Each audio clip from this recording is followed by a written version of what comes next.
Hello बच्चों, कैसे आप सब लोग। आई होप आप सब ठीक होंगे। तो आज वंस अगेन आपके सामने एक मोस्ट इंपॉर्टेंट लेक्चर लेकर आए हैं, जिसमें कि हम देखने वाले हैं 10th स्टैंडर्ड का साइंस 1 का चैप्टर नंबर 1, जिसका नाम है ग्रेविटेशन। उसका जो सॉल्व एग्जांपल है उसको भी हम डिस्कस करेंगे।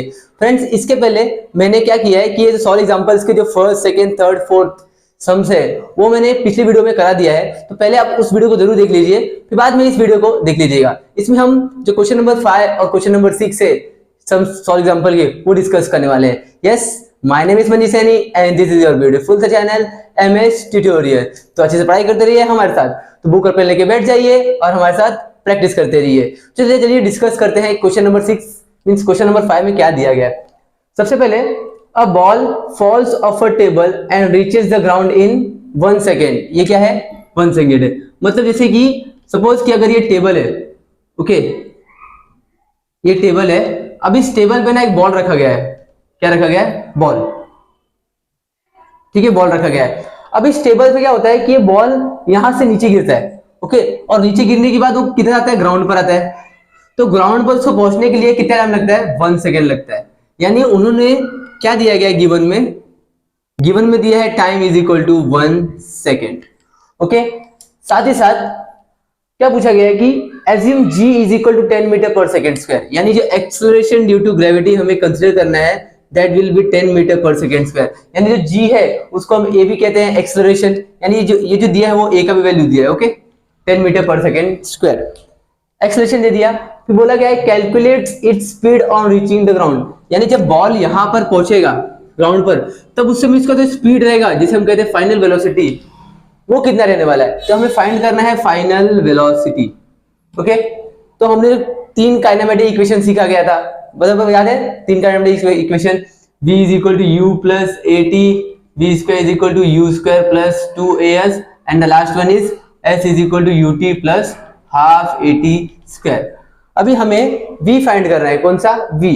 तो v फाइंड करना मींस हमें ये 2 इक्वेशन यूज करना पड़ेगा।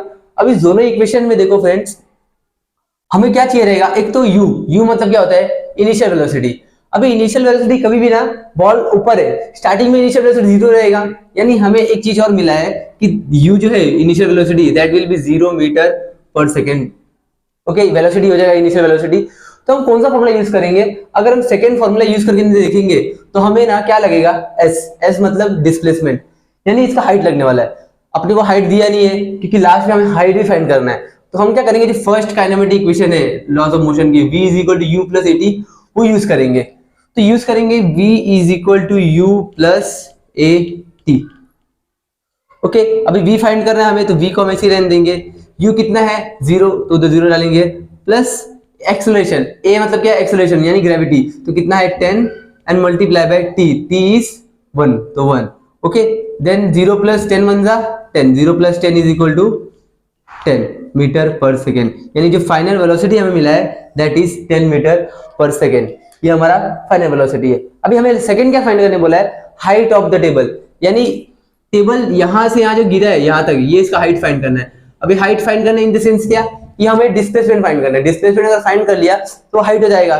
डिस्प्लेसमेंट यानी क्या होता है? s।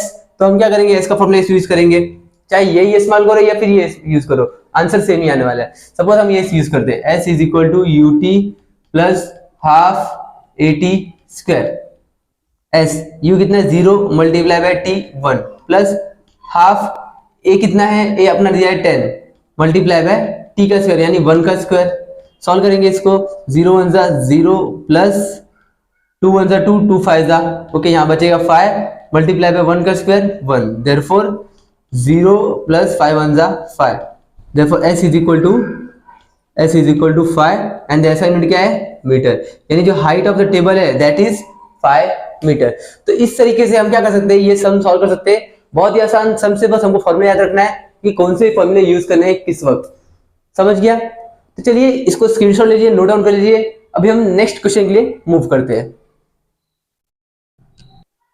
चलिए बच्चों नेक्स्ट क्वेश्चन देखते हैं। नेक्स्ट क्वेश्चन में क्या पूछा गया है कि the masses of the earth and the moon are 6 multiplied by 10 raised to 24 kg and the mass of the moon is 7.4 multiplied by 10 raised to 22 kg। यानी गिवन में क्या दिया है कि masses of the earth means suppose मैं me लेता, mass of the earth is equal to 6 multiplied by 10 raised to 24 kg। And the mass of the moon हमको कैसे करते हैं, mm is equal to 7.4 multiply by 10⁻22 kg। ये इन्होंने उनका mass दिया गया दो सेलेस्टियल बॉडीज का। The distance between them is 3.84 multiply by 10⁵ kilometre. Distance यानी उन्होंने दिया है डी का वैल्यू, क्या दिया है, डी क्या अपना 3.84 मल्टीप्लाई बाय 10⁵ किलोमीटर। अभी मैंने जैसे बताया कि सम्स अगर हमें सॉल्व करना है तो हमको जो यूनिट होता है, यूनिट ऐसा यूनिट वो हमको सेम करना पड़ता है। तो अगर ये केजी में दिया है, ये केजी में दिया है, यानी ऐसा यूनिट में दिया है, तो ये किलोमीटर में क्यों दिया है, तो किलोमीटर में दिया है तो हमको उसको मीटर में करना पड़ेगा, क्योंकि ऐसा यूनिट में करना है। तो इसको मीटर में करेंगे तो मतलब 1000 से मल्टीप्लाई करेंगे, 1000 से मल्टीप्लाई करेंगे तो आंसर क्या आ जाएगा, 3.84 मल्टीप्लाई बाय 10⁻, 3 जो ऐड हो जाएगा मतलब 5 रहेगा तो 8 हो जाएगा मीटर। तो इस तरह से भी ऐसा यूनिट में कन्वर्ट हो गया। डी यानी क्या होगा, distance. We have to find calculate gravitational force। इनके बीच में ग्रेविटी कितना लग रहा है, मतलब अर्थ और मून के बीच में कितना ग्रेविटेशनल फोर्स लगता है, that we have to find। तो उसमें किस तरीके से फाइंड करेंगे, तो हमने चैप्टर में पढ़ा है कि Newton's universal law of gravitation, ये हमें इसमें एक फॉर्मूला दिया गया है। क्या फॉर्मूला दिया है, वो है F is equal to GMM divide by D का स्क्वायर। G जो होता है वो होता है यूनिवर्सल ग्रेविटेशनल कांस्टेंट, M जो होता है वो mass of the first object, small m जो होता है means second mass of the second object, और जो d होता है वो क्या, distance between, okay, between that two object. तो ये फॉर्मूला दिया गया है, इस फॉर्मूला से हम क्या कर सकते हैं कि जो ग्रेविटेशनल फोर्स है वो हम फाइंड कर सकते हैं। यानी Newton universal law of gravitation जो था वो हमें बताता है कि कोई भी दो ऑब्जेक्ट है उन दोनों का मास रहेगा प्रोडक्ट का, और उनके बीच में जो डिस्टेंस रहेगा उसको हम कंसीडर करके हम उसके बीच में क्या कर सकते हैं, ग्रेविटेशनल फोर्स फाइंड कर सकते हैं। तो क्वेश्चन में तो वही पूछा गया है, तो हमें क्या करना पड़ेगा, न्यूटन का जो यूनिवर्सल लॉ ऑफ ग्रेविटेशन है वो फॉर्मूला यूज करना है और हम ये सम्स को सॉल्व करना है। तो फॉर्मूला यूज करते हैं, F is equal to GM, suppose first object क्या है, mass of the earth, second object क्या है, mass of the moon divide by d का स्क्वायर। इस तरीके से फॉर्मूला ले सकते हैं। G का वैल्यू जो होता है, G जो होता है वो यूनिवर्सल ग्रेविटेशनल कांस्टेंट है, उसका वैल्यू जो होता है वो होता है G is equal to 6.67 multiply by 10⁻11, ये उसका वैल्यू है। तो हम G की जगह पे क्या पुट करेंगे, 6.67 मल्टीप्लाई बाय 10⁻11, G की जगह पे। मास of the earth, mass of the earth is 6 multiply by 10⁻24 and mass of the moon is 7.4 multiply by 10⁻22 kg divide by d का स्क्वायर। d का स्क्वायर यानी इसका स्क्वायर निकालना पड़ेगा, 3.84 मल्टीप्लाई बाय 10⁻8 का स्क्वायर। ओके, तो इस तरीके से हमने क्या किया, वैल्यू पुट कर दिया। वैल्यू पुट करने के बाद हमें सॉल्व करना है। सॉल्व क्या करेंगे, पहले इसका स्क्वायर निकालेंगे। अब हम क्या करेंगे, नंबर और जो नंबर है उसका मल्टीप्लिकेशन रखेंगे, और जो 10 के पावर है उसको हम एक साइड में पुट करते हैं।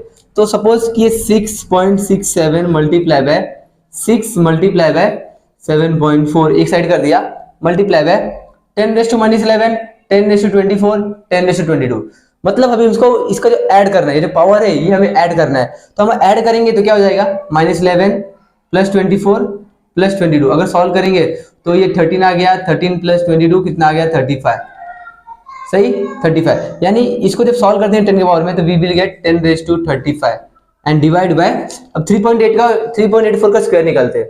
3.84 मींस उसको दो बार मल्टीप्लाई करना पड़ेगा।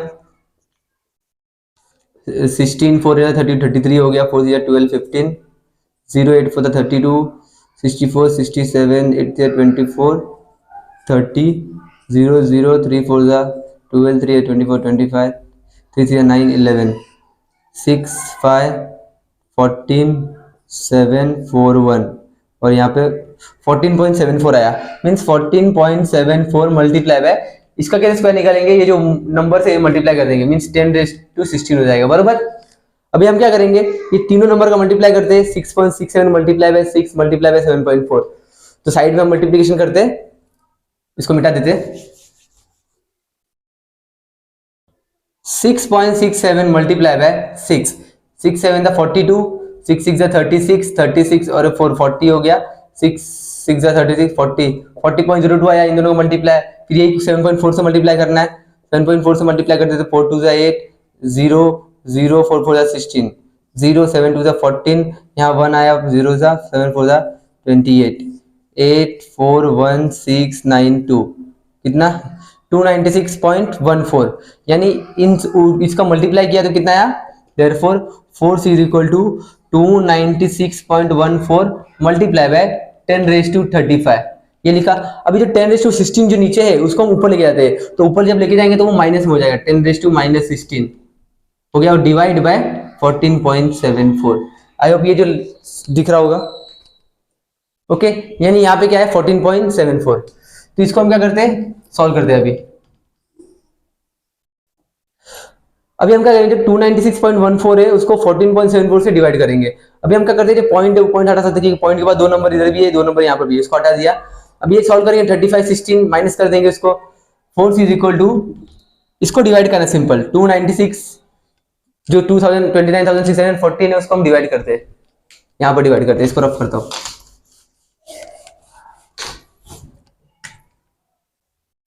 क्या आएगा 1474 29614।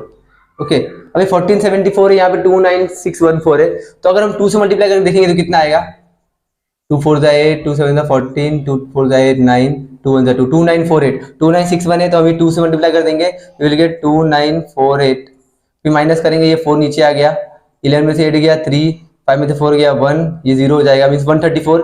अभी यहाँ पे पॉइंट डालेंगे, यहाँ पे 0 आ गया, तो फिर 0 जा 0, फिर 13 40, तो हम यहाँ 9 ले लेंगे, यानी कितना आएगा लगभग 2.1 आ जाएगा आंसर, इसको सॉल्व करने से। मल्टीप्लाई बाय 10⁻35 10⁻16, तो 35 - 16 कितना हो जाएगा, 10⁻35 - 19 न्यूटन। फोर्स क्या यूनिट क्या होता है, न्यूटन।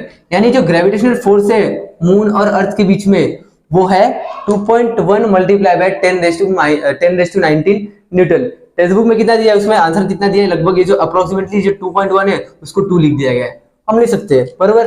तो ये जो फोर्स है 2.2 मल्टीप्लाई बाय 10⁻19 न्यूटन, ये फोर्स पृथ्वी और जो मून है उसके बीच में इतना फोर्स लगता है, समझ गया। तो आई होप किस तरीके से सम सॉल्व करना है, कौन सा फॉर्मूला किस में यूज करना है, बहुत ही आसान है, हम आसानी से सॉल्व कर सकते हैं। बस प्रैक्टिस करते रहिए और हमारे साथ प्रैक्टिस करते रहिए, हमको सपोर्ट करते रहिए।